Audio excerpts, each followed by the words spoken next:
Gauge chart.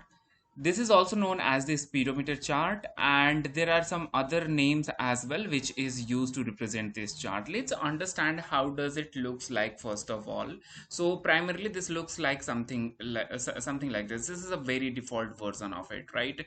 So this is how the gauge chart would look like. Some few people also pronounce it as gauge chart, so I'll be pronouncing it as gauge chart, not as Gauss chart. So what it does is it gives you the information, what is your max, what is the mean where you are in terms of performance, and what is the target, means what is the expectation. So most likely it is used in the kind of dashboarding or summary where performance is needed to be measured against a target. So let's take an example of sales where it the sales people would always have certain target, and the leader of that would require to measure the performance against that target. So for example, if you see over here, the minimum value is 0, max is this, the current situation is this, and this is the target. So this is the area which is yet need to be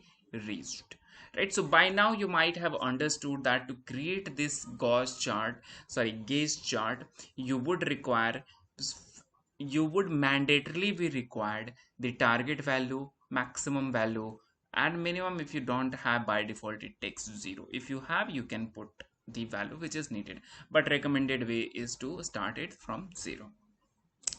I hope you understood in what context we require it. So now I'm going to show you how you can create this very quickly. For that, I'm going to use this data. Here you see this is the total sales for a supermarket.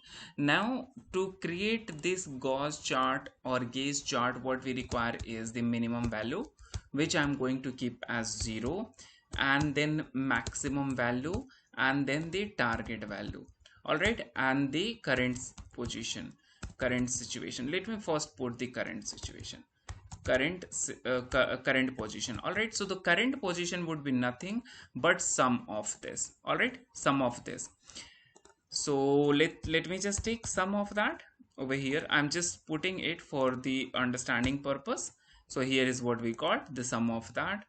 All right, and the maximum which I am trying to say over here is not max of sales, but what is the maximum limit of the sales, right? What is the maximum limit of that sales is something like what I want to say. So I would keep the maximum limit as twice of the current wherever we are, and then I would keep target as 1.5 times of the current situation. So here I would put 1.5 times of the current situation. So these are the value which I am going to consider for the creation of the Gauss chart, right? So keep in mind these two things are mandatorily required, right, to create a meaningful gauge chart.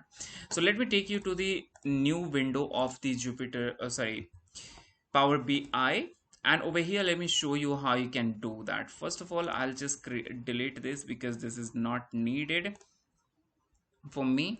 Now what I need to do is, first of all, I would require to create the three things which I just said.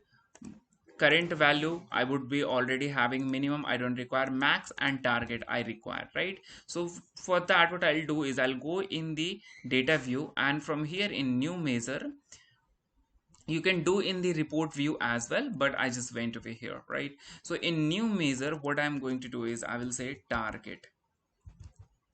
What is the target? So the target is sum of total and 1.5 times of it, right? 1.5 times of it, right? So this is how my target is created.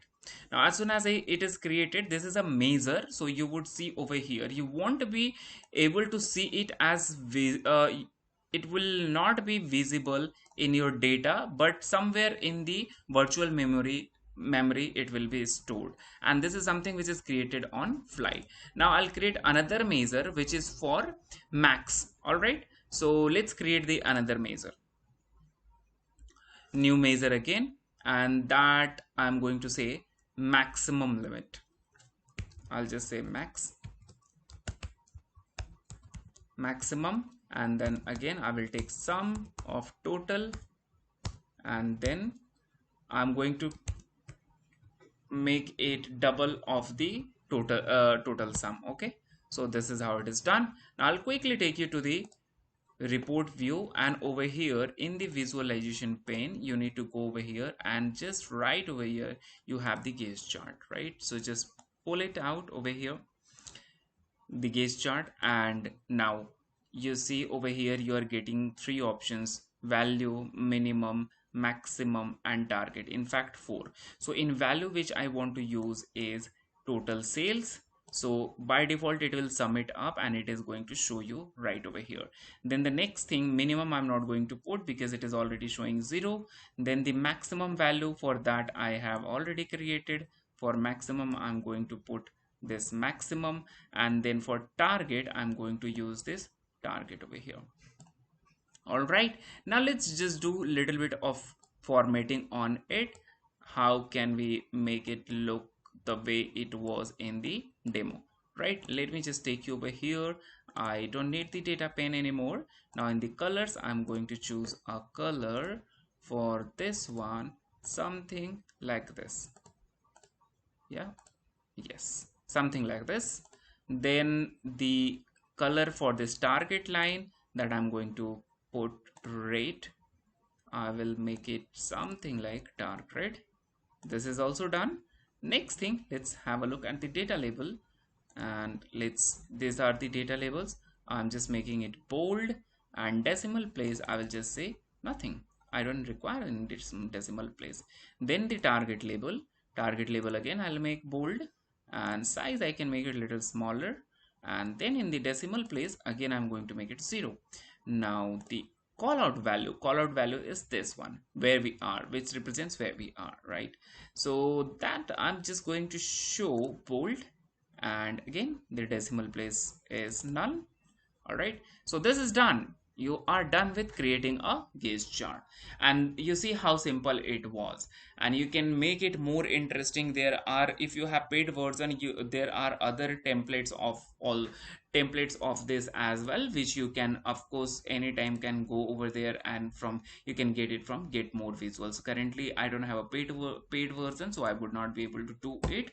That's what I assume. It require further exploration. Do let me know if we can do, even if we don't have a paid version. Thank you very much for watching this. Hope you liked it and it was very simple for you to understand. Just in case of any doubt, put that into the comment section. I'll definitely try to help you out. Until then, happy learning. Wish you very